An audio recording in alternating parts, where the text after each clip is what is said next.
Tentara RPK AD bentrok dengan Gurkha selama operasi Dwi Kora di awal tahun 1960.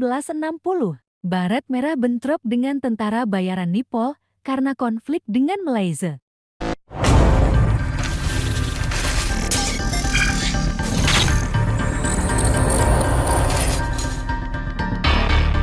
Prajurit Kopassus atau Komando Pasukan Khusus pernah berperang duel dengan para pasukan Gorkha Nipol. Saat itu, Kopassus masih dikenal sebagai RPK AD, Resimen Penjaga Angkatan Darat, ketika menjalankan misi di hutan pedalaman Kalimantan.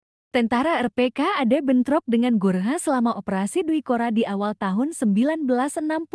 Baret Merah bentrok dengan tentara bayaran Nipol karena konflik dengan Malaysia. Mantan Komandan Batalion 21 Grup 2, Kopassus Kandang Menjangan, Kolonel Solo ENF Muhammad Aidi mengatakan, pasukan RPK-AD kemudian menghadapi Gurkha yang dikenal brutal. Tak heran jika insiden itu disebut sebagai salah satu pertempuran paling brutal di Kopassus. Operasi Dwi Kora diprakarsai oleh rencana Federasi Malaysia untuk mencaplok Brunei, Sabah dan Sarawak pada tahun 1961. Sehingga menghasilkan serangkaian pertempuran untuk mempertahankan tanah masing-masing. Indonesia menolak gagasan ini karena Presiden Soekarno menganggap Federasi Malaysia sebagai bentuk neokolonialisme.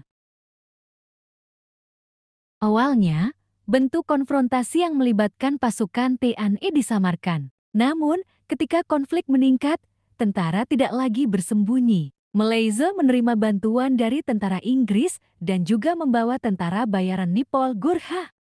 Gurkha atau Gurkhali adalah tentara Nipol yang berperang dengan British East India Company pada tahun 1814. Saat itu, Inggris menyatakan perang terhadap Nipol. Selama pertempuran ini, Inggris terkesan dengan kehebatan pertempuran Gurkha yang kemudian mengundang pasukan ini ke unit mereka.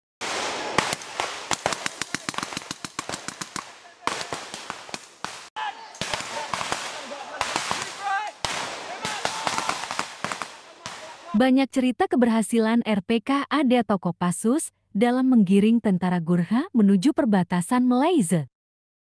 Menurut MID, beberapa tetua adat Dayak Iban bercerita tentang kepahlawanan tentara RPK AD yang pada saat itu mampu mengusir Gurkha.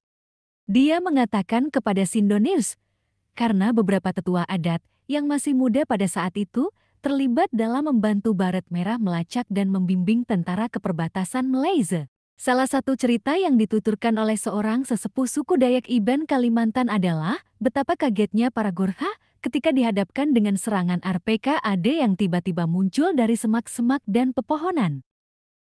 Meski saat itu banyak pasukan Gurkha yang dikerahkan, namun karena kerjasama RPK AD dengan orang Dayak Iban, Gurkha berhasil dihalau. Selain melawan Gurkha, Kopassus juga sempat bertarung dengan pasukan alit Inggris, Special Operations Air Force SAS. Pada bulan April tahun 1965, TNI mengirimkan air panjang KAD Batalion 2 ke Balai Karangan, Kalimantan Barat, untuk menghancurkan pos musuh yang terletak hanya sekitar 1 km dari Desa Mapu.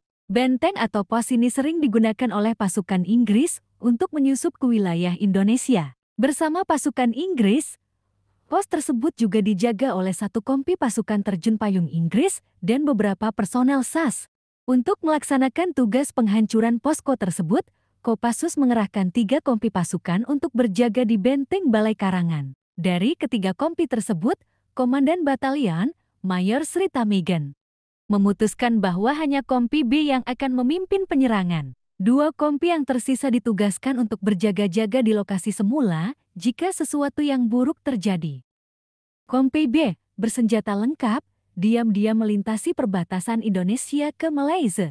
Mereka baru sampai di lokasi target pada pukul 2 dini hari. Suara rintik hujan membuat langkah para prajurit menciptakan kondisi bagi pasukan untuk melakukan penetrasi. Benteng atau pos Mapu kemudian dikepung dari 3 arah dan mengejutkan musuh ketika peleton melancarkan serangan pada pukul jam 4:30. Saat itu, hanya ada sekitar 34 penjaga di benteng Mapu. Prajurit RPK AD yang mencoba memasuki benteng harus terlibat pertempuran jarak dekat dan kemudian membunuh 2 prajurit. Namun, pertempuran terus berlanjut dan tidak berakhir sampai matahari terbit dengan keberhasilan Kompei B mengambil posisi. Berita ini kami rangkum dari inews.com dan sudah terbit di artikel media tersebut.